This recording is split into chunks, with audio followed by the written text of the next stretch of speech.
Students, आज हम assistant yoga instructor के बारे में जानेंगे कि असिस्टेंट योगा इंस्ट्रक्टर कौन होता है, उसकी जिम्मेदारियां क्या होती हैं और उसको क्या करना चाहिए और क्या क्या चीज़ें नहीं करनी चाहिए। ठीक है, तो उसमें सबसे पहले जो हमारा मेन कोर्स का नाम है असिस्टेंट योगा इंस्ट्रक्टर।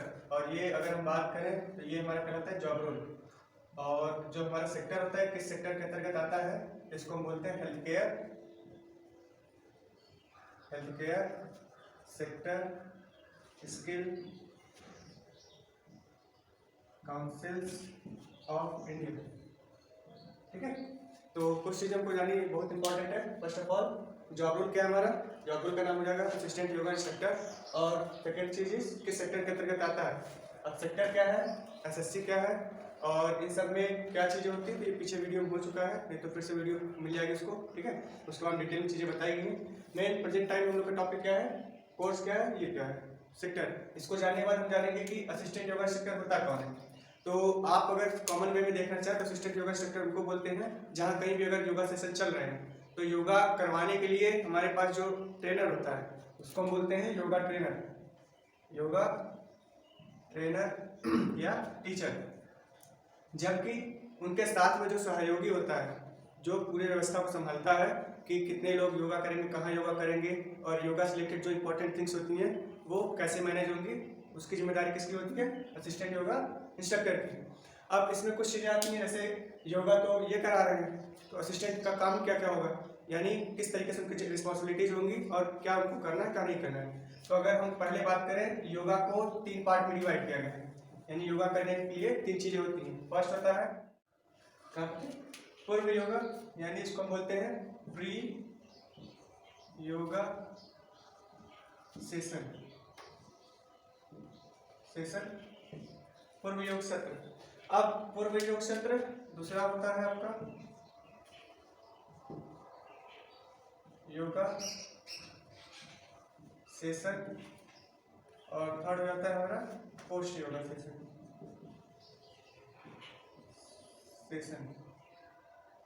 अब ये है क्या, ये 3 रूप में योग को डिवाइड किया जाता है कि जो अगर कहीं भी योगा सेशन आपका ऑर्गेनाइज किया जा रहा है उसको आप 3 पार्ट में करेंगे।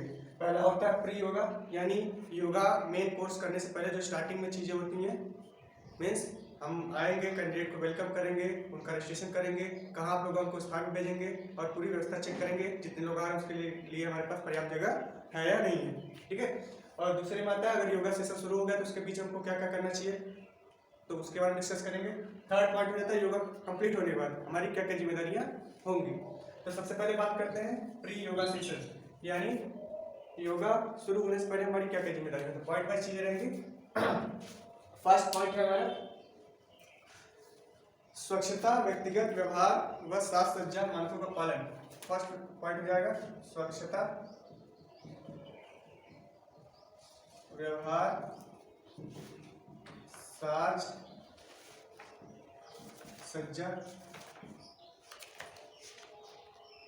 मानकों का पालन। ठीक है,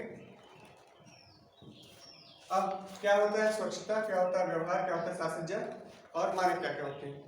आप इसको कॉमन वे में समझ सकते हैं कि अगर हमको बोला जाता है पढ़ना है तो पढ़ने के लिए कहाँ हो जाता है, कहीं बैठ के पढ़ लेंगे नहीं ना, तो सबसे सिंपल चीज़ बोली जाती है उस जगह बैठिए जहाँ पे साफ सफाई है। तो ऐसे ही योगा भी अगर हमको करना है तो जहाँ पे स्वच्छता होगी, जहाँ पे साफ सुथरी जगह होगी वहाँ पर हम करेंगे।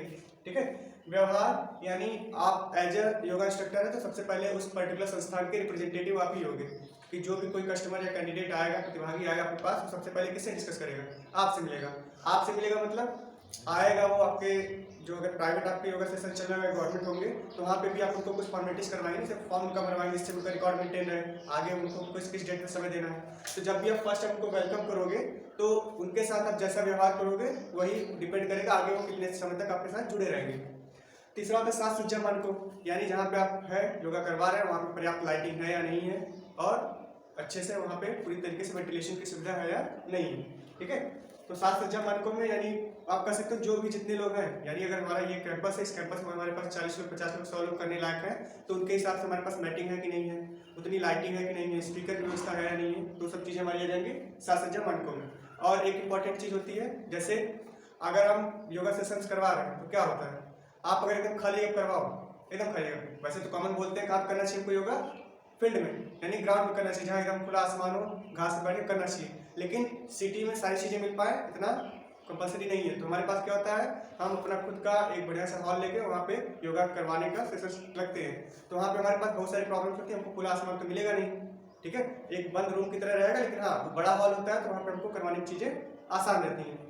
साज सजावट को, यानी जैसे आप कहीं भी जाओगे तो क्या होता है, एक पर्टिकुलर हमको थीम मिलती है ना। आप क्लास में जाएंगे या प्रैक्टिकल लैब में जाएंगे तो वहाँ क्या होता है, अगर आप बायो वाले प्रैक्टिकल में जाओगे तो वहाँ से रिलेटेड जार्स रखे रहेंगे, एनिमल्स रखे रहेंगे प्रिजर्व करके, और चार्ट्स और बैनर सब लगे रहते हैं। ऐसे ही आप कंप्यूटर वाली क्लास में जाएंगे, वहाँ भी लैब रहता है और वहाँ पे ढेर सारे कंप्यूटर से रिलेटेड पार्ट्स और उनके यूजेस लिखे रहते हैं, फ्लैग्स और बैनर के रूप में चपकाए रहते हैं, मतलब लगे रहते हैं, ठीक है। अब वो सब करते क्या है, जैसे ही आप एंटर करते हैं, एंटर करने के बाद आपका माहौल पूरा चेंज होने लगता है। क्यों? जैसे ही आप जाओगे चीज़ें देखना शुरू करोगे, यहाँ पे कंप्यूटर का या इसका या उसका या उसका, तो क्या होगा, दिमाग में वो चीज़ें आने लगेंगी।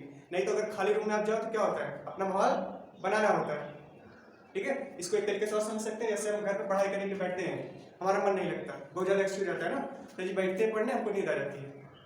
क्यों? पता चला जहाँ पे हम बैठ के पढ़ते हैं वहाँ पे बगल में टीवी चल रहा है, टीवी पे मारधाड़ वाली मूवी चल रही है, ढुसुम ढुसुम की आवाज आ रही है। अब क्या किए, आपके दिमाग में तो वही सीन, भले आप मूवी ना देखो लेकिन आवाज आपके कानों तक आ रही है। आप क्या कर रहे हो, अपने दिमाग में इमेज आपके बनते जा रहे हैं कि ये वाला हीरो ऐसे मार रहा है, ये वाला हीरो ऐसे पिट रहा है, ठीक। तो सबसे पहले जहाँ पे हमको करना है, शांतिपूर्ण जगह चाहिए होती है, और जहाँ पे हम बैठ के पढ़ रहे हैं ऐसा नहीं है कि एकदम शांति वाली जगह हो, वहाँ पे हमको चीजें ही ना समझ एकदम सन्नाटा हो कि पीछे से कोई एक आवाज भी हो तो हम डर रहे हैं पीछे कौन था, ठीक है। तो मेन ले देखे जो पूरा कहने का सारांश ये है कि आप जहाँ पे भी पढ़ेंगे वहाँ पे उस पर्टिकुलर वर्क से रिलेटेड आपके पास फ्रेमवर्क होना चाहिए, यानी रूम उस तरीके से तैयार है जहाँ पे आपको ज़्यादा मेहनत ना करनी पड़े अपने आपको वहाँ पे इंगेज करने में। वहाँ के एनवायरनमेंट भी कुछ इस तरीके से रहे कि आपको जाने पे ही पढ़ने वाला मूड बन जाए, ठीक। अब ऐसे ही जहाँ पे आप योगा करवाएंगे वहाँ पे भी योगा से रिलेटेड जो पोस्चर्स होते हैं, सूर्य नमस्कार का हमने लगा दिया, ताड़ासन का हमने लगा दिया, ऐसे ढेर सारे जो फ्लैक्स वगैरह छोटे छोटे होते हैं हमने दूर दूर पे लगा दिया। तो इससे फायदे क्या होंगे, जो लोग स्टेज के सामने होंगे वो तो आराम से देख लेंगे योगा ट्रेनर को, लेकिन जो लोग दूर होंगे वो क्या करेंगे, उनको सही से नहीं दिखाई देगा। तो आप क्या करोगे, उनको जाके बताओगे ना, लेकिन कितना बताओ, कितने लोगों को बताओगे, आप तो अकेले रहोगे, एक अकेला कितने लोगों को बताएगा, क्या लोग बता नहीं पाओगे। तो उससे क्या होगा कि अगर वहाँ पे लगे रहेंगे, अगर सामने से ट्रेनर बोलता है कि हम लोग क्या करने हैं, ताड़ासन करने जा रहे हैं, तो वो क्या करेगा, वो इधर देखेगा, फ्लैश अगर देखा है उसका ध्यान आगे चेहरा दिखा रहा है, तो अगर उसको सामने करता हुआ ट्रेनर नहीं समझ में आता है तो क्या करता है, पिक्चर में देख के करने की कोशिश करने लगता है, ठीक है। तो वो सब क्या करते हैं, आपको हेल्प करते हैं कि आपकी जो छोटी मोटी कमियां है वो आपकी छुप जाए। Is that clear? पहला पॉइंट। सेकंड पॉइंट पे आते हैं। सेकंड पॉइंट में दिया हुआ है, सुनिश्चित करना कि प्रतिभागी हल्के और आरामदायक कपड़े पहने ताकि शरीर को आसानी से चलाया जा सके। अब इसमें क्या है, आप हर काम करने के लिए हमारे पास एक पर्टिकुलर यूनिफॉर्म होती है या ड्रेस कोड होता है। जैसे स्कूल हम जाते हैं तो क्या करते हैं, व्हाइट शर्ट पहनेंगे, फॉर्मल पैंट पहनेंगे, बेल्ट लगाएंगे, टाई लगाएंगे, चले जाते हैं, ठीक। या तो कुछ नहीं तो अगर हम पीजी कॉलेज पढ़े हमारे पास फिक्स कर दिया तो व्हाइट शर्ट होनी चाहिए, पैंट आपको कोई भी पहनो तो फिक्स है ना। इसी तरीके से अगर आपको उसी यूनिफॉर्म पहन के योगा करने आना हो तो कर लेंगे। पता चला एक लोग बैठे पैंट पीछे से नवाजे कम, फिर दोबारा बैठा बैठेगा नहीं, हो क्यों, कहेगा दोबारा बैठेंगे तो जो थोड़ा बहुत इज्जत बची वो भी फट जाएगी, ठीक। इसी तरीके से अगर आपको शादी में जाना है तो हम कैसे जाएंगे, लोअर टी शर्ट पहन के। सोचो हम शादी जा रहे हैं, हमने आज ही 4,000 का बढ़िया से एडिडास का और नाइकी का शूज, मतलब ले लेके ब्रांडेड कंपनी को हमने एक बढ़िया से ले लिया है, हमको कल से योगा करना है। अब आज शाम को शादी हो गई, किसी की शादी हमको जाना है तो क्या करोगे, हमारे पास नए कपड़े तो नहीं है, कौन सा ले, तो यही नया नया हमने लिया है, लोअर है, टी शर्ट है, वो है, इसको पहन के हम चल रहे ट्रैक सूट अपना। अब जाने को तुम अपने हिसाब से क्या कर रहे हो, हमारे पास नया नया से यही है बढ़िया हमको लग रहा है, हम ये पहन के जाएंगे, हमारे हिसाब से क्या है, सही है ना। लेकिन उस पर्टिकुलर ओकेजन के अकॉर्डिंग सही है नहीं ना, वहाँ पे देख के सब तुमको हंसेंगे, कहेंगे शादी में है कि हम क्रिकेट कबड्डी चल रही है, ये कबड्डी खेले हैं यहाँ पे, तो वहाँ पे क्या होगा, नेगेटिव इम्पैक्ट पड़ेगा। आप कितना भी बढ़िया बने रहो उसका कोई मतलब नहीं निकलेगा। जबकि उसी में आप अपना जो शादी का सामान होता है यानी पार्टी जो वियर्स होते हैं उनको पहन के जाएंगे तो उनमें आपको परफेक्ट लगेगा। तो न बताने का सीधा सा मतलब यह है कि आप जहाँ पे भी रहेंगे वहाँ पे आपको हर तरीके के कैंडिडेट मिलेंगे, आपको काम ही है कैंडिडेट को डील करना और उनको योगा सेशन तक पहुँचाना, योगा करवाना। तो अगर कोई कैंडिडेट आपके पास आया और वो ऐसे ही लोअर टी शर्ट में नहीं है, कैसे है, पैंट है, शर्ट, फॉर्मल, सब कुछ करवाई तरह है, तो हम ऐसे बैठ के जाकर योगा करेंगे नहीं करेंगे ना, क्योंकि योगा में बहुत सारे पोस्चर्स ऐसे होते हैं जिनको हमको शरीर को काफी हद तक घुमाना पड़ता है और एकदम विपरीत क्रम में ले जाना पड़ता है। तो बात होता क्या है, अगर हमारे पास टाइट कपड़े तो वो फट सकते हैं और हमारा योगा ढंग से नहीं होगा। तो उसके लिए हमारे पास एक पर्टिकुलर ड्रेस कोड होता है या यूनिफॉर्म होता है, जिसको हम बोलते हैं ट्रैक सूट या फिर कॉमन वे में हल्के जो कपड़े होते हैं जिनको बोलते हैं लोअर और टी शर्ट। आप इसको पहन के अपना योगा सेशन कर सकते हैं, ठीक। इसी में एक और पॉइंट था, ये तो वही गया, सुनिश्चित करना कि हल्के और आरामदायक कपड़े पहने, यानी वही लोअर टी शर्ट पहनेंगे तो हल्के और आरामदायक भी होते हैं और उस पर्टिकुलर वर्क के लिए अप्रोप्रिएट भी होते हैं। ठीक है, पॉइंट नंबर 3 देखते हैं। पॉइंट नंबर 3 हो जाएगा आपका प्रतिभागियों की संख्या के अनुसार आवश्यक संसाधनों की व्यवस्था। अब आवश्यक संसाधन ये क्या होते हैं,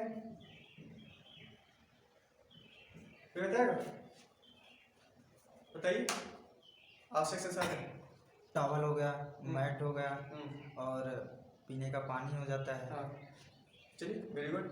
अब जहाँ पे आप योगा सेशन करवाएंगे तो वहाँ पे आपके पास हो सकता है कम लोग भी हैं, ज़्यादा लोग भी हैं, तो कम लोगों की संभावना कम रहती है, ज़्यादा लोग की संभावना ज़्यादा रहती है। अब आप सपोज करो कॉमन वे में एक योगा सेशन में हमारे पास 30 लोग बैठने की व्यवस्था है और हमने अभी फर्स्ट डे हमारे पास 40-50 लोग आ गए। ठीक है, लेकिन हम चाहते हैं फर्स्ट डे के हमारे पास कोई और रूम की व्यवस्था नहीं है, तो हम क्या करेंगे, अगर हमारे पास 30 मैटिंग लगी हुई है 30 लोगों के लिए, तो उसमें 50 लोग ऐड कर लेंगे नहीं ना, तो उसमें हम क्या करेंगे, मैटिंग्स बढ़ाएंगे और जो एक्स्ट्रा स्पेस हमारे पास मिल सकता है उस एक्स्ट्रा स्पेस का यूज करके सबको उसी में एडजस्ट करने की कोशिश करेंगे, इस कंडीशन पे कि आप नेक्स्ट टर्न पे आओगे तो आपको अलग स्पेस मिल जाएगा, आपको अगली बार परेशानी नहीं होगी। तो इसी तरीके से वहाँ पे जो पानी की व्यवस्था होती है, लाइटिंग की व्यवस्था होती है, साउंड की व्यवस्था होती है और मैटिंग की व्यवस्था हो गई, उन सबकी जो जिम्मेदारियां होंगी, यानी जो आवश्यक संसाधन, बिना उसके हम योगा सेशन को करवा ही नहीं पाएंगे, तो उन सबकी व्यवस्था भी आपको करनी रहेगी अकॉर्डिंग टू कंडीशन। जैसी कंडीशन होगी, अगर कंडीशन है कि 30 लोग हैं और 25 लोग हैं, 20 लोग हैं, तब तो आपका सेशन बड़े आराम से निकल जाएगा। लेकिन अगर आपके पास ज्यादा लोग आ जाएंगे तो आपको व्यवस्था अलग से करनी पड़ेगी। ठीक है, पॉइंट नंबर 4 है जांच करना कि योग सेटअप विशेष रूप से सक्षम प्रतिभागियों की आवश्यकताओं को पूरा करता है। असक्षम, ठीक है, अब ये क्या है, असक्षम प्रतिभागी। असक्षम प्रतिभागी यानी आप वही करो दिव्यांगजन। ठीक है, अगर आप योगा सेशंस करवाओगे तो ऐसा तो है नहीं कि सब आपके पास फिजिकली मेंटेन्ड लोग आएंगे जो एकदम हेल्दी है। जो एकदम हेल्दी हो कहेंगे हमको जाने की आवश्यकता ही क्या है, अगर हम हेल्दी है हम योगा सेशन क्यों जाएंगे, वो कर रहे हैं तो हम घर बैठ के नहीं कर लेंगे। तो आपके पास मैक्सिमम लोग जो आएंगे वो क्या कहेंगे, वो किसी न किसी प्रकार से प्रताड़ित होंगे, मतलब पीड़ित होंगे, प्रताड़ित नहीं पीड़ित होंगे, या फिर कोई ना कोई उनको रोग हुआ होगा और उसमें हो सकता है आपके पास कोई हैंडीकैप भी आ जाए जो फिजिकल रूप में उस चीज को करने में सक्षम नहीं होंगे। तो अगर सपोज करो आपके पास योगा सेशन से आपका फर्स्ट फ्लोर पे भी चलता है, ग्राउंड फ्लोर पे भी चलता है, सेकंड फ्लोर पे भी चलता है। ठीक है, अब कोई हैंडीकैप है तो आपको अगर उसका पता चले स्टार्टिंग नहीं, वो लेट आया, पहला वाला क्लास आपका भर गया और उसको आपने दे दिया फर्स्ट फ्लोर या सेकंड फ्लोर वाला, तो क्या होगा, उसको जाने में प्रॉब्लम होगी ना। तो अगर मान लो वो फिजिकली पैर से हैंडीकैप है तो उनको ऊपर कैसे जाएंगे, वो चलते हुए नहीं ना, क्योंकि वो प्रॉब्लम है। तो हम उनको यहाँ क्यों बुला रहे हैं, उनके प्रॉब्लम का समाधान देने के लिए ना, कि आप योगा करिए, योगा करने से आपको धीरे धीरे इम्यूनिटी बढ़ेगी और आपको रोग से लड़ने की क्षमता ज़्यादा मिलेगी और आप रोगी नहीं बनोगे। अब जब उनको हम 4 बार सीढ़ी से चढ़ाएंगे उतराएंगे, जो उनका जस्ट अपोजिट काम है, उनको ऊपर नहीं चढ़ना होता है। ठीक है, तो उनके लिए आप क्या करोगे, क्या व्यवस्था हम कर सकते हैं जिससे कि वो अगर ऊपर जाना चाहे तो ऊपर जाके भी कर सकते हैं, अगर नीचे जाके करना चाहे तो नीचे भी कर सकते हैं। तो उनको हम कैसे एडजस्ट करेंगे, कोई आइडिया है? नीचे ही उनका व्यवस्था करेंगे। हाँ, सपोज करो पहला कंडीशन तो हम ये करेंगे कि उनको जहाँ तक कोशिश करें, जो लोग नीचे फिजिकली मेंटेन है उनको क्या कहते हैं उससे बोल के उनको ऊपर शिफ्ट कर दें और उनको हम ग्राउंड फ्लोर पे ले लें, जिससे कि उनको कहीं चढ़ने की आवश्यकता ना हो। आप सपोज करो उसमें ऑलरेडी कई सारे हैंडीकैप थे और हमारे पास जगह नहीं है, हमको कंपल्सरी हमको उनको ऊपर भेजना ही है, तो हम कैसे भेजेंगे, या तो उनके लिए व्यवस्था करेंगे संसाधन। कैसे, क्या व्यवस्था होनी चाहिए हमारे पास? जैसे अगर वो चलने के नहीं है, हाँ, तो हम आदमियों के द्वारा उनको ऊपर ले सपोज करो व्हील चेयर से है, उनके पास व्हील चेयर है, ठीक है, व्हील चेयर से आते हैं, उनको ग्राउंड फ्लोर पर आराम से कर लेंगे। अब वो व्हील चेयर को सीढ़ी कैसे चढ़ाएंगे? सर वो रहता है ना, क्या कहते हैं उसको, जैकेट से उनको बांध देंगे पीछे, जो वो लगाते हैं। अच्छा चलो, एक आपको एक्सप्लेन किया था कि हम उनको पकड़ के दो लोगों से उठवा लेंगे। आप पता चला बेचारा वैसे ही फिजिकली पैर से है ही दिव्यांग है और आप क्या किया, उसको हाथ से करवा दिया, उसका हाथ भी प्रॉब्लम हो गया। तो इसका सिंपल सा आंसर होगा, अगर उस तरीके के लोग हैं फिजिकली, मान लें सबसे कॉमन में अगर उनको पैर से विकलांग है, दिव्यांग है, सॉरी विकलांग नहीं बोला जाता है, दिव्यांग है, तो उनको क्या करेंगे, हम कभी भी हॉस्पिटल में गए, हॉस्पिटल में 2 तरीके की सीढ़ियाँ होती हैं, एक फुट स्टेप वाली होती है, दूसरी स्लाइडिंग स्टेयर्स होती है ना। स्लाइडिंग स्टेयर्स क्यों लगी रहती है, इसी तरीके से जो व्हील चेयर पे है वो भी आराम चढ़ा ले, और जो आपके पास वो होता है स्ट्रेचर होता है जिसमें पेशेंट को ले जाकर लगाया जाता है, तो अगर वो स्लाइडिंग स्टेयर्स ना हो तब क्या होगा, हमारे पास वो पता चला हम चढ़ा ही नहीं पाएंगे, पकड़ पकड़ उठाना पड़ेगा ना। तो हम क्या करेंगे, अगर हमको कंपलसरी है ऊपर भी हमको करवाना है तो क्या करेंगे, तो पहले देखेंगे हमारे पास जो स्टेयर्स है, जो सीढ़ियाँ हैं वो खाली फुट स्टेप वाली है कि वो स्लाइडिंग वाली भी है। अगर फुट स्टेप वाली है तो हमको ज़्यादातर कोशिश करेंगे नीचे देने की, नहीं होता तो उनको फिर खोल देंगे, आपको कुछ दिन बाद हम बुलाएंगे, तब उसकी हम व्यवस्था बनवा लेंगे कि हम उस सीढ़ियों को तोड़वा के आधा आधा उसको वैसे ही रखें, आधा रखें स्लाइडिंग वाला, तो वो हमारी सीढ़ियाँ बदल जाएंगी किसमें, स्लाइडिंग में। अब कोई भी बड़े आराम से ऊपर आ सकता है, कोई भी बड़े आराम से ऊपर जा सकता है। आपको वहाँ पे भी मदद करनी पड़ेगी। मदद कैसे करेंगे वहाँ पे, अब कोई विकलांग है, दिव्यांग है, सॉरी बार बार विकलांग निकला, दिव्यांग है, अब दिव्यांग को आप अकेले अगर बोल दो चढ़ाने के लिए चढ़ा देगा, वो हाथ से चलाएगा ना, हाथ से चलाएगा, चलाते चढ़ाते चढ़ते चढ़ते, अब जब उसको ऊपर जाना होगा स्लाइडिंग की तरफ तो वो कितना खींच पाएगा, कब, तो वहाँ पे भी आप क्या हेल्प करोगे, आप जाओगे पीछे से पकड़ के उनको पुश करोगे जिससे वो आगे चढ़ पाए, ठीक है। तो ये सब सारे काम भी आपको देखने पड़ेंगे, कोई जरूरी नहीं आपको करना है, आपके आप साथ में अगर और भी हेल्पर है तो आप क्या करोगे, आप दूसरे एंड पे खड़े होकर अटेंड कर रहे हो उन लोगों को, जो नए लोग आ रहे हैं आप इनको बता दें ये सब ऐसे हैं, इनको आप यहाँ तक पहुँचा दीजिए। तो उससे होगा क्या, एक तो आपके साथ जो आया हुआ है उसका आपके साथ इमोशनली अटैचमेंट होगा कि हाँ ये हम लोगों के बारे में सोच रहे हैं, और वो लंबे समय तक आपके साथ चलेगा, टिकेगा। दूसरा, बाहर जाएगा, अगर किसी कोई मिलता है योगा सेशंस के लिए, कोई बोलता है आपको प्रॉब्लम नहीं है तो क्या करेगा, वो आपको रिकमेंड करेगा, कहाँ पे, आपके यहाँ, ठीक है। क्या बोलेगा, बेकार व्यवस्था में यहाँ पे हमारे रजिस्ट्रेशन कर लिए, सीढ़ी तोड़वाए नहीं, हमको ऊपर दे दिए नहीं, आप अगर उनको जबरदस्ती उठा के भेजोगे कि हम पहुँचवा दे रहे कर लीजिए, तब ये नेगेटिव रिस्पॉन्स आएगा। लेकिन अगर उनको आपने समय दे के उनको सारी चीजें इजी में करवा दिया उनके हिसाब से, पहले आपने देखा सीढ़ी टूटी हुई नहीं है, सीढ़ी फुट स्टेप वाली है, आपने कहा ठीक है सर अगले सेशन पे ही आपको ये हो जाएगा, सेकंड सेशन पे आप उसको क्या किया, तोड़वा के आधा अपने बनवा दिया, कौन सा स्लाइडिंग वाला। अब उन्होंने देखे, उनको लगेगा ना कि हाँ हमारी बात की वैल्यू है, भले हम अकेले हैं लेकिन हमारे लिए क्या किया उन्होंने, पूरी सीढ़ी तोड़वा के बनवा दिया, तो एक अंदर से आपकी तरफ वो होगा, अट्रैक्शन होगा उनका कि हाँ ये हमारे बारे में सोच रहे हैं। तो जो भी उनके नजदीकी होंगे, जिनको भी वो रिकमेंड कर सकते हैं, वो कहाँ के लिए रिकमेंड करेंगे, आपके यहाँ। तो उसमें फायदा किसका होगा, संस्था का होगा, संस्था के साथ साथ आपका भी फायदा होगा, क्योंकि आप भी तो संस्था के व्यक्ति हो ना, ठीक। आप जो भी काम करोगे अच्छा करोगे तो उसके लिए भी संस्था जिम्मेदार होगी, और अगर आप गंदा काम करोगे तो उसके लिए भी कौन जिम्मेदार होगा, संस्था जिम्मेदार होगी, ठीक है। समझ में आ गया। चलो पॉइंट नंबर 5 समझते हैं। संगठनात्मक नीतियों और प्रक्रिया के अनुसार washroom, light room, sound system, पीने का पानी की उपलब्धता, पर्याप्त वेंटिलेशन आदि की काम करने की स्थिति की जांच करना। अब देखो यहाँ पे क्या है, पर्याप्त पानी, अब उसी पे आते हैं, पानी, लाइट, साउंड और क्या था, वेंटिलेशन, ठीक है। अब ये 4-5 पॉइंट्स है, इसमें है क्या क्या समझिए, इसमें दिया क्या है, संगठनात्मक नीतियों और प्रक्रिया के अनुसार ना। अब इसका सिंपल सा समझ सकते हैं, अगर हमारे यहाँ योगा सेशन करने के लिए 50 लोग भी आ रहे हैं, अगर हमने एक बोतल पानी रख दिया, कौन सा वाला जो बड़ा डिब्बा वाला आता है, तो एक बोतल पानी में कितने लीटर पानी होंगे, 20 लीटर, ज़्यादा ज़्यादा। अब तो और छोटे आ रहे हैं और छोटे हो जाएंगे। अब मान लो कॉमन वे में 20 लीटर्स के हमारे पास बॉटल्स आ रहे हैं, अब 50 लोग हैं, तो जब आपने योगा सेशन स्टार्ट किया, आपने एक बोतल रखवा दिया, योगा सेशन में आए, आते समय कुछ लोग पानी पीते थोड़ा सा, जिससे कि मुंह फ्रेश हो सके उनका, फिर अब उन्होंने करने लगे। अब जब योगा सेशन आपका कंप्लीट हुआ तो सारे लोग चले गए पानी पीने के लिए, और 10 ही लोग पानी पिए, पानी पर खत्म हो गया, फिर और पानी व्यवस्था करेंगे, तो फिर और पानी व्यवस्था करोगे, कब करोगे आप, पहले, ठीक है। अगर आप प्रॉब्लम हो जाने के बाद अगर उसकी व्यवस्था करोगे तो क्या हो गया, वो तो आप बचा रहे हो अपने आप को, ठीक है। उस कंडीशन में क्या होता है, वो आपका नेगेटिव इम्पैक्ट डालता है कि इनके यहाँ तो पानी तक की व्यवस्था नहीं है, तो ये बाकी व्यवस्था कहाँ से दे पाएंगे, ठीक है। तो ये छोटी छोटी चीजें होती हैं कि पर्सन्स के अकॉर्डिंग उतना पर्याप्त चीजें रखिए कि किसी को भी कोई भी प्रॉब्लम ना हो। प्रॉब्लम क्यों नहीं उनको देना चाहिए ये बताओ, अगर प्रॉब्लम देंगे तो क्या हमारे लिए हार्मफुल चीजें होंगी। जैसे हमारे जो प्रतिभागी होते हैं, अगर हमारे संस्था में आ रहे हैं, तो अगर हम ऐसी चीज़ें उनके सामने नेगेटिव पे रहेंगे तो वो हमारी संस्था या कहीं की जो हमारी योगा का संस्थान रहेगा वो वहाँ से चले जा सकते हैं। चलो, एक तो है कि उनको जब लगेगा कि हम पैसा किस लिए खर्चा कर रहे हैं, एक तो है कि हमको शरीर अच्छा हो जाए, दूसरा हर आदमी पैसा किस लिए ज़्यादातर देता है, सर्विस के लिए। सर्विस कौन सी, अच्छी वाली सर्विस ना। अब वो जिस सर्विस के लिए आ रहे हैं, आप अगर उनको बेसिक चीज़ नहीं दे पा रहे हो, यानी पानी तक की सुविधा आपके ढंग की नहीं है, तो बाकी आपसे एक्सपेक्टेशन कुछ करेगा ही नहीं।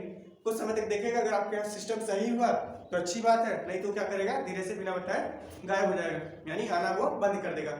और वो आना बंद करेगा तो बाकी लोग के क्वेश्चन होंगे वो क्यों नहीं आ रहे हैं, और उनके जो साथ में आए होंगे वो भी क्या करेंगे, धीरे धीरे आना बंद कर देंगे। तो उससे लॉस किसका होगा, संस्था का होगा। ठीक है, तो हमारे यहाँ पानी की व्यवस्था अगर 50 लोग हैं तो हमको एक्स्ट्रा बना के रखें, यानी 50 लोग 60-70 के हिसाब से हमारे पास पानी की व्यवस्था हमेशा बनी रहे, भले बॉटल बच जाए अगले सेशन में काम आ जाए, लेकिन कम ना हो। ठीक है, दूसरा है लाइट की व्यवस्था। लाइट यानी अगर हम किसी हॉल में करवा रहे हैं तो हॉल में अगर लाइटिंग नहीं होगी तो क्या होगा, अंधेरा हो जाएगा। ठीक है, तो एक तो नेचुरल लाइटिंग के लिए हमारे पास क्या लगे होते हैं, जालियां, जिसको आप रोशनदान बोलते हैं। ठीक है, अब रोशनदान लगे हुए, रोशनदान से रोशनी आ रही है तो उसमें हो जाएगा सारा, नहीं हुआ ना। रोशनदान से जो रोशनी आएगी लिमिटेड मात्रा में आएगी, एक पर्टिकुलर लोकेशन में आएगी, जबकि हमको क्या चाहिए, पूरे रूम में एक तरीके का एनवायरनमेंट और एक तरीके का लाइटिंग चाहिए। तो उसके लिए क्या होगा, अब सपोज करो हमने क्या किया, अपने पास एक बढ़िया सा लाइट लगवा लिया, जहाँ पे प्लेटफॉर्म है हमारा, यहाँ पर हम योगा करवा रहे हैं, और यहाँ ऊपर हमने छोटी छोटी लाइट लगवा दी, हमारे पास बढ़िया रोशनी आ रही है, पीछे बैठा हुआ व्यक्ति हमको बड़े आराम से देख ले रहा है। कौन देख ले रहा है, इधर पीछे बैठा वो भी बड़े आराम से देख रहा है, ये तो अच्छी बात है ना। लेकिन अब सपोज करो जहाँ पे वो कर रहा है वहाँ पे उसको दिख ही नहीं रहा कुछ, यानी खुद अंधेरा में खड़े होकर कहाँ हाथ मारा है समझ में नहीं आ रहा है, तो उसमें क्या होगा, उसमें योगा करने के बजाय योगा बिगड़ने लगेगा। अब है क्या, अगर जहाँ पे योगा सेशन हम ऑर्गेनाइज करवा रहे हैं वहाँ पे भी हमको लाइटिंग की भी विशेष ध्यान देना पड़ेगा, यानी लाइटिंग हमारे पास छोटे छोटे ही लगे, लेकिन एक लिमिटेड पीरियड पे पूरे रोशनी को कवर करें, ये जो पूरा एरिया है वैसा उसमें कोई ना एरिया दिखे जहाँ पे अंधेरा हो। ठीक है, और हर उस कैंडिडेट को आप उसी पर्टिकुलर लोकेशन में रखोगे जहाँ पे रोशनी मिलेगी। ठीक, तीसरा होता है साउंड सिस्टम। साउंड सिस्टम यानी हम 50 लोगों का सेशन खड़ा कर रहे हैं, अगर हम ऐसे ही खाली बोल रहे हैं तो हमारे पास जो स्टार्टिंग के होंगे 8, 10, 20, 25 उन लोगों को बड़े आराम से सुनाई देगा, कितना भी तेज बोलेंगे 50 तक जाएगा, लेकिन वो क्या होगा, उसको बहुत कम सुनाई देगा। तो ये हमारे लिए क्या है, अच्छी चीज है, नई चीज है। आप सपोज करो हमारे लिए नई चीज, हमने क्या किया, आओ यार लगाते हैं, आप स्पीकर लगा बोलना शुरू कर दिया। अब स्पीकर लगाने पर भी अगर हमने वॉल्यूम बहुत ज्यादा तेज किया तो आप जैसे सबसे आगे बैठे हो आपको क्या होगा, बहुत ज्यादा तेज सुनाई देगा, वो आपको इरिटेट करेगा, जबकि वही साउंड वहां पर जाएगा तो उनको बड़े सही सुनाई देगा, लेकिन क्या होगा, उनसे पहले वाले जितने लोगों को वो लोग क्या हो रहे होंगे, इरिटेट हो रहे होंगे। इरिटेट क्यों होंगे, क्योंकि उन्हीं के कान पर रखा हुआ बहुत तेज उनको आवाज सुनाई दे रही है, बाकी लोग बड़े आराम सुनाई दे रही है, तो आपके लिए प्रॉब्लम होगी। आप भी क्या करोगे, अगली बार बोलोगे हम जा रहे हैं पीछे बैठने, तो लोग पीछे चले जाएंगे तो आगे कौन बैठेगा। ठीक, तो साउंड सिस्टम लगाने के भी आपके एक तरीका होना चाहिए। जैसे आप कभी भी हॉल में जाओ या फिर सिनेमा हॉल में कभी गए हो मूवी देखने, वहां पे आपको कभी लगा कि जो आगे वाले बैठे उन लोगों को आवाज हमको बहुत कम सुनाई दे रही, मतलब तेज सुनाई दे रही है, हमको कम सुनाई दे रही है, नहीं होता ना। आप कभी भी ध्यान से देखो तो सामने आपको पर्दा लगा होता है, ये हमारा वो है, और ये जो दीवारें होती है इधर वहाँ पे छोटे छोटे स्पीकर लगे रहते हैं हर साइड से, जिससे कि एक स्पीकर नियर अबाउट 2-3 रो को कवर करता है। अगर 20 रो भी है तो मान लो 5-6 स्पीकर लगा दिए तो वो सारा कवर कर ले रहा है, और सबको एक ही बराबर साउंड सुनाई दे रहा है जितना कि हमको सुनाई देगा, यानी अगर हम एकदम आगे बैठे होंगे तो हमको भी वही साउंड सुनाई देगा जो एकदम पीछे बैठा होगा उसको। तो ये मैनेज कैसे हुआ, क्योंकि छोटे छोटे स्पीकर लगा दिए, सबके साथ एक साथ फ्रीक्वेंसी निकल रही है और सबको एक बराबर सुनाई दे रही है। ठीक है, किसी के पास बड़ा सा स्पीकर नहीं लगा तो उसको ज्यादा सुनाई देगा, उसको कम सुनाई देगा। क्लियर। वेंटिलेशन, अब ये क्या होता है बताएंगे सतीश। वातावरण, वेंटिलेशन नहीं, वातावरण नहीं होता, एनवायरनमेंट होता है। वेंटिलेशन क्या होता है, अभी हमने इसी पॉइंट में डिस्कस किया है, लाइटिंग वाले में एक पॉइंट आया था हमारे पास, क्या क्या है, रोशनदान। रोशनदान था ना, रोशनदान क्या होता है, रोशनदान हमारे पास एक नेचुरल वेंटिलेशन का काम करता है, यानी अगर कोई कमरा है अगर उसको हमने पूरा बंद है तो क्या होगा, जैसे खोलो बहुत ज्यादा गर्मी रहेगी, गर्म रहेगा अंदर। खासतौर ये देख रहा हूँ गर्मी में जाओ, गर्मी में अगर हमारा कोई रूम बंद है अगर उसमें जाली वाली नहीं लगी हुई तो क्या होगा, खोलोगे ऐसे लगेगा आग निकल आ रही है, तो होता क्या पूरी गर्मी उसमें भरी रहती है, निकलने का कोई साधन नहीं है। अब ऐसे ही अगर सोचो आप बंद रूम में कहीं करवा रहे हो, करवाते करवाते क्या हुआ, कुछ लोग को तो हेल्दी है लेकिन कुछ लोग क्या है बीमार है। बीमारी में भी बीमारी वो वाली ज्यादा होती है जिसमें कि उनको सांस लेने में प्रॉब्लम हो जाती है, यानी थोड़ी सी अगर उनको ऑक्सीजन का लेवल कम मिला तो क्या करेंगे, उतने में उनका दम घुटने लगता है। ठीक है, तो जहाँ पे आप रहोगे वहाँ पे वेंटिलेशन का भी आपको ध्यान रखना पड़ेगा।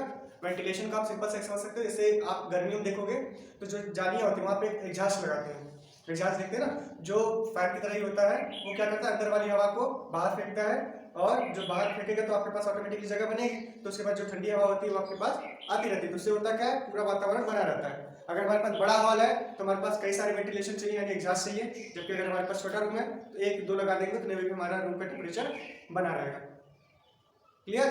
वेंटिलेशन यानी वही सांस लेने के लिए हमारे पास पर्याप्त ऑक्सीजन की मात्रा है या नहीं है। ठीक है, पानी किसका आवागमन, हवा का, ठीक है। हवा पर्याप्त आवागमन अगर हो रहा है तो आपका वेंटिलेशन सिस्टम सही है के लिए। हाँ। और लास्ट पॉइंट इसमें देखिए, उपभोग्य सामग्रियों उपकरणों को स्थापित करना, प्रतिभागियों की जरूरतों के अनुसार आवाज को व्यवस्थित करना। अब देखो ये वही हो गया उपभोग्य सामग्री, उपभोग यानी जो जो चीजें वो यूज कर रहे हैं, तो उपभोग में आपको पानी भी आ जाएगा, पानी का भी यूज कर रहे हैं, मैटिंग हो जाएगी, वो मैटिंग का भी यूज कर रहे हैं, और क्या क्या हो जाएगी, टॉवल हो जाएगा, टॉवल का भी यूज कर रहे हैं, वॉशरूम है आपके यहाँ, वॉशरूम का भी यूज कर रहे हैं। ऐसे ही आपके पास बहुत सारी चीजें जिनका अगर वो यूज कर रहे हैं तो आपको उसको भी ध्यान देना पड़ेगा आपके पास पर्याप्त है या नहीं है, ठीक है। और इसमें एक चीज थी प्रतिभागी की जरूरतों के अनुसार आवाज को व्यवस्थित करना, वही जो हमने पीछे बात किया कि अगर पीछे कोई है तो उसको हमारी आवाज जा रही है या नहीं जा रही है। सपोज करो बिना माइक के अगर बोल रहे हैं तो आगे वाले जो बड़े आप सुन रहे हैं, लेकिन अगर पीछे वाले को और तेज बोलना पड़ेगा तो उसके बाद भी आवाज पहुंच रही है, इसकी कोई गारंटी नहीं है। तो वही जो छोटे छोटे साउंड हम लगाएंगे, माइक लगाएंगे, जिससे कि हमारे सबको बराबर आवाज सुनाई दे, तो सब चीजों को भी हमको ध्यान देना रहेगा, ठीक है। और कई बार ऐसा भी हो सकता है कि आप जहाँ पे योगा सेशन लेने जाओ वहां पे इसकी व्यवस्था ही ना हो। आप एक तो हो गया खुद का हमने खोल दिया योगा सेशंस का, तो हमको पता है हमको करवाना, तो हम सारी व्यवस्था करके रखेंगे। अब सपोज करो आप कहीं अगर आपको इमरजेंसी भेज दिया जाता है, आपको मिल जाता है और वहाँ पर उसकी व्यवस्था नहीं हुई, तब आप कैसे करोगे। वहाँ पे मान चलो 25 लोग हैं, 30 लोग हैं, उनको करवाना है, उतने में आप पर्याप्त हो कि आप तेज बोलोगे तो उनको आवाज सुनाई देगा, तो आप क्या करोगे, आपने रेगुलर आवाज में बोलोगे या रेगुलरली भाई और बहनों, ये नहीं ना। तो इसमें क्या होगा, उसमें हमारी जो वॉल्यूम जितना हमको आवश्यकता है उसके हिसाब से हम तेज बोलेंगे, जिससे उनको आवाज हमारी क्लियर सुनाई दे, ठीक है, क्लियर। तो ये था आपका प्री योगा सेशंस की रिक्वायरमेंट्स, ठीक है, जो कि आपको एज असिस्टेंट योगा इंस्ट्रक्टर के रूप में करनी पड़ती हैं, क्लियर। कोई डाउट, कोई डाउट बताइए, नहीं डाउट है, ठीक है, बंद कर दीजिए।